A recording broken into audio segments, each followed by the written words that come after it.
bonjour à tous. Merci d'être là. Peut-être je suis Big Blue moi-même, là, après l'exposé qu'on a eu. Alors, je commencerai avec cette phrase de Paul Valéry sur le fait que le futur n'est plus ce qu'il était. Le futur n'est plus ce qu'il était dans la gestion des infrastructures urbaines, dans la gestion des bâtiments et donc dans la gestion des informations et des données qui sont sous-jacentes à l'ensemble des problématiques liées à la vétusté des parcs immobiliers. Pour vous donner un petit test de départ, je vous demanderai de choisir entre A et B. Qui à main levée choisirait A? Bien sûr, vous êtes raisonnable, vous savez décider, mais dans les faits, malheureusement pour vous, vous avez causé un incident puisque la voie de dérivation était tellement vétuste qu'il y a eu une catastrophe. Donc, nécessairement, ce qui est difficile dans la gestion des infrastructures, c'est d'avoir l'information juste, précise, à tout le moins robuste, pour pouvoir prendre la meilleure décision. L'information, la donnée, doit mener à la connaissance, au knowledge. Comme vous le voyez dans la petite blague ici que l'on voit, un des enjeux importants, c'est la fiabilité de l'information. Et la fiabilité dans le domaine des infrastructures est liée au fait que l'on va marquer la donnée d'un point de vue temporel. Donc, il y a une évolution, et on peut utiliser la métaphore médicale, il y a une évolution de l'état de santé qui fait en sorte qu'on doit le monitorer, comme on regarde un électrocardiogramme, pour essayer d'anticiper de façon rationnelle ou de façon adaptative les situations qui pourraient mener à la catastrophe. Donc, je vais essayer de vous parler d'un système d'information, d'une approche, d'une méthodologie, d'un regard particulier qui pourrait aider l'amélioration, l'augmentation de l'efficience économique de la France, comme dans tous les pays industrialisés d'ailleurs, et les pays émergents. Ces approches peuvent être applicables, bien sûr. Commençons par regarder un peu ce que c'est de la vétusté.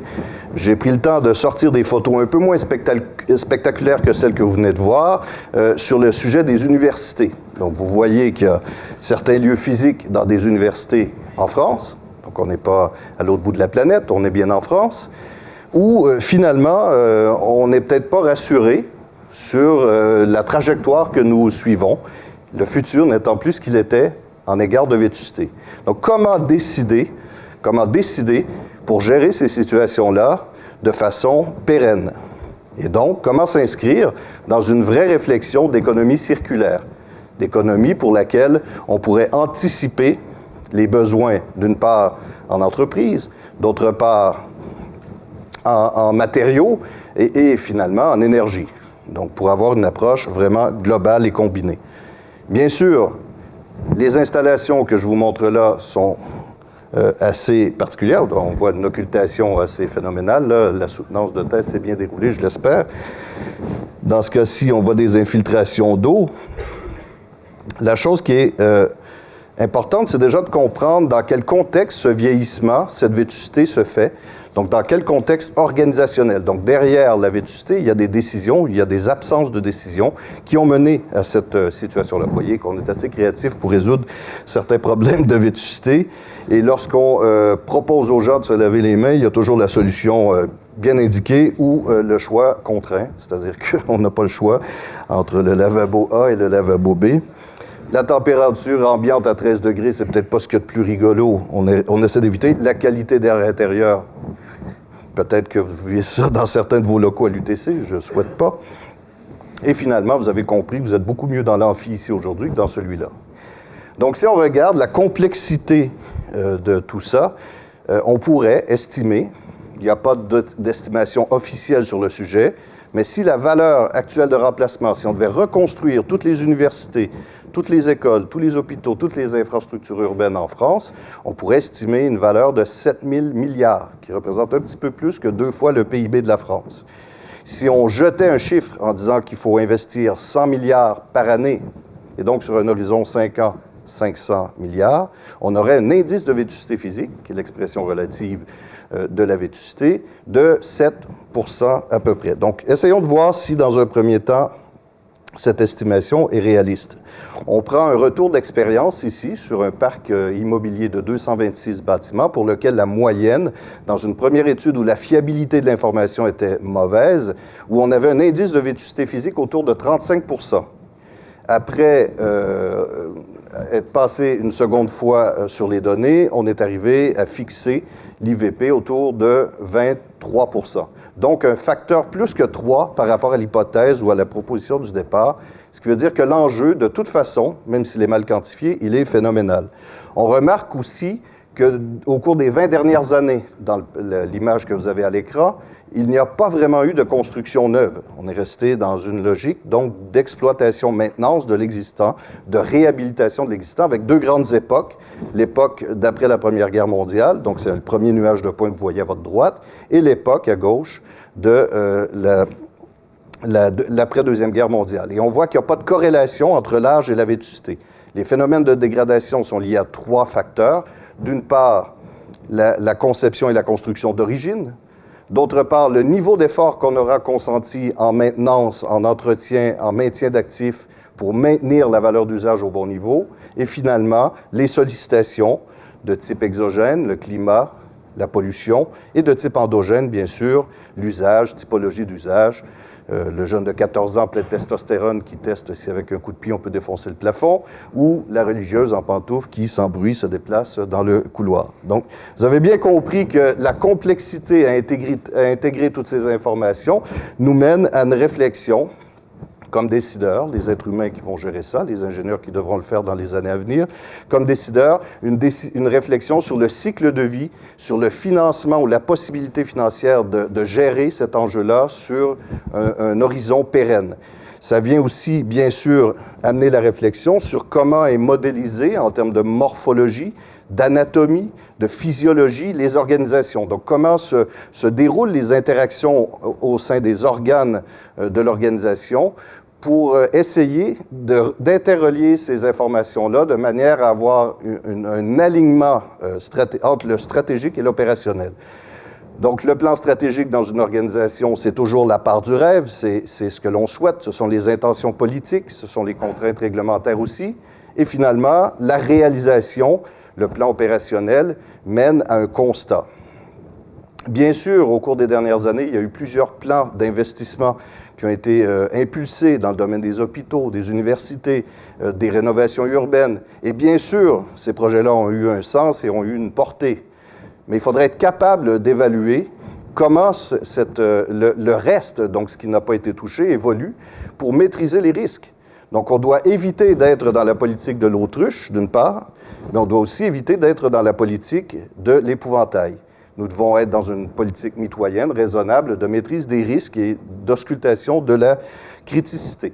Il faut donc une boucle récursive entre le plan opérationnel et le plan stratégique, de manière à pouvoir proposer aux décideurs un alignement de la valeur d'usage et donc une révision des aspirations si les réalisations ne suivent pas, ou une amplification des réalisations si on veut atteindre nos aspirations. C'est la réduction de l'écart entre les aspirations et les réalisations.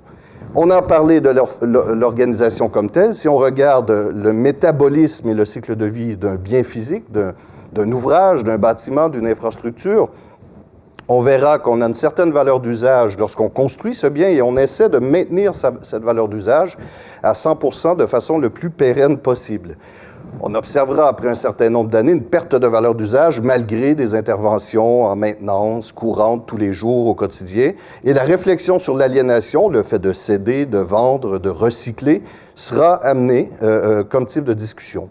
Sinon, nous devrons proposer éventuellement un maintien d'actifs, c'est-à-dire un rehaussement de la valeur d'usage en gardant les mêmes usages, ou une requalification, une rénovation qui mènera à une nouvelle valeur d'usage et une nouvelle trajectoire de cycle de vie. Cette trajectoire-là, avec la métaphore de l'électrocardiogramme, amène aussi la notion de seuil et de cible à partir desquels on doit déclencher des décisions. Bien sûr, une perte de valeur d'usage de 5% ou de 10% ou de 40% peut signifier un seuil très différent dans une typologie d'organisation et sur une typologie d'actifs physiques qu'on soit dans un hôpital ou une université. Donc, il n'y a pas d'absolu en la matière, mais il y a quand même certaines observations. Je vais vous montrer aussi, donc, en plus d'avoir l'état de perte de valeur d'usage, bien sûr, il faut regarder certains autres critères. La décision ne peut pas être unicritère, bien sûr, elle doit être monocritère, elle doit être multicritère.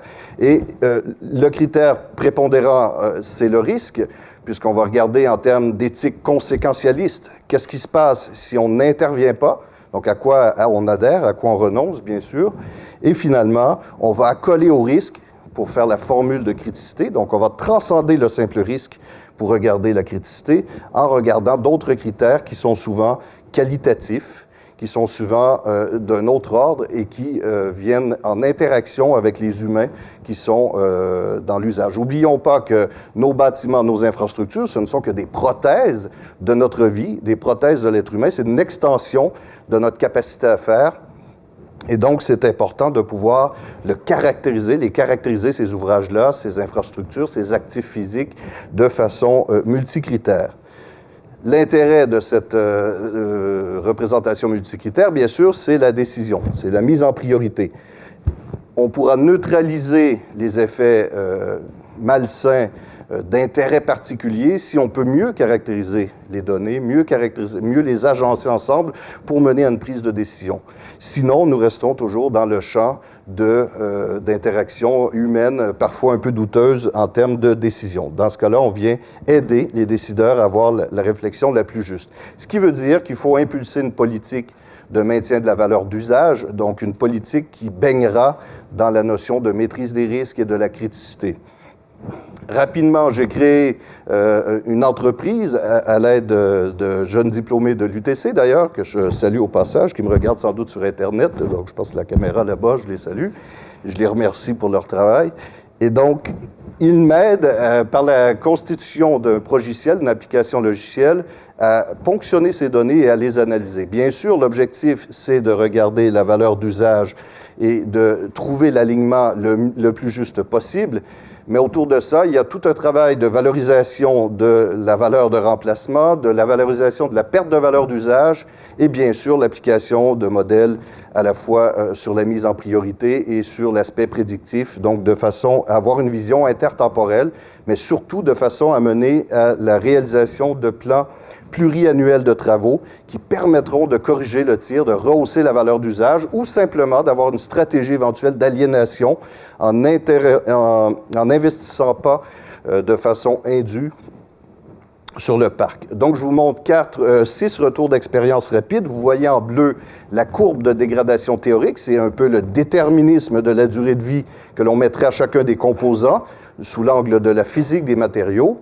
Alors qu'en rouge, vous voyez apparaître l'action humaine aussi incorporée, puisqu'on a quantifié avec les éléments qualitatifs dont je vous ai parlé, l'effort consenti pour lutter contre la perte de valeur d'usage. On voit que jeune et en santé, c'est plutôt vrai, mais on voit aussi que vieux et en santé, c'est le cas dans ce bâtiment qui a 40 ans et pour lequel il y a eu des efforts consentis. L'histoire ne dit pas dans cet échantillon-là ce qui s'est passé en amont. Est-ce qu'il y a eu une perte de valeur d'usage phénoménale et on a rehaussé le tout? Ou au contraire, est-ce qu'il y a eu un maintien d'un bandeau de qualité de façon constante? Mais bien sûr, le type d'outil développé avec TB Maestro permet de capter ce genre d'informations et de le révéler. Ici, on voit une courbe pour un bâtiment qui a 15 ans et on voit qu'il y a déjà des phénomènes de perte de valeur d'usage qui méritent d'être observé de plus près pour trouver la cause, d'une part. Est-ce que c'est un mauvais couplage conception-maintenance? Est-ce qu'il y a eu une sollicitation indue? Est-ce qu'il y a eu un manque d'effort consenti en maintenance, en maintien d'actifs? C'est important d'essayer de découvrir. Une autre courbe de 21 ans, et on voit donc qu'à partir de l'âge de 15 à 21 ans, 15 à 20 ans, pour faire un bandeau large, les actifs physiques, comme ceux des infrastructures urbaines, comme ceux des bâtiments, finissent par avoir une accélération de la vétusté qui pourrait devenir exponentielle si on laisse aller les choses. Donc, 33 ans et finalement, mon dernier exemple, un exemple à 40 ans où on voit qu'il y a une certaine corrélation entre la courbe théorique et donc une forme d'absence de maintenance, d'absence d'effort qui mènerait à une perte de valeur d'usage indue et donc des conséquences pour les utilisateurs, les usagers des infrastructures. En conclusion, si vous me demandiez quels sont les facteurs de succès de l'implantation d'une méthode de suivi des infrastructures et de suivi des données sur les infrastructures pour vraiment migrer vers une politique de développement durable et une politique d'économie circulaire, d'une part, le premier élément, c'est vraiment de vous inscrire dans la logique de criticité. C'est une politique de maintien de la valeur d'usage qui doit être baignée dans une culture de la criticité. Nous n'avons pas les moyens de renouveler l'ensemble des infrastructures systématiquement à un cycle de 40, 50 ans, 60 ans. Nous devons donc choisir comment on doit gérer la perte de valeur d'usage.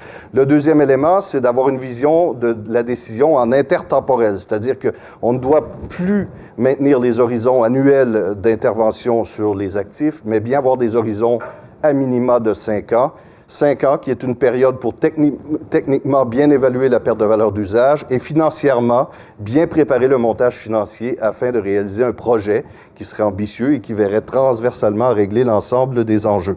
Et finalement, garder toujours à l'esprit la volonté de rétablir l'alignement entre la vision de la valeur d'usage observée au plan opérationnel et la valeur d'usage souhaitée au plan stratégique. Le philosophe ou l'humoriste vous dirait que pour avoir du succès, il faut avoir bien sûr de bonnes décisions au départ. Pour avoir de bonnes décisions, bien sûr, il faut de l'expérience. Et pour avoir de l'expérience, il faut prendre de mauvaises décisions. Donc j'espère que la mauvaise décision que vous aurez prise en début de ma présentation, la courte expérience que vous aurez acquise à m'écouter, vous permettra maintenant de prendre de bonnes décisions. Merci à vous.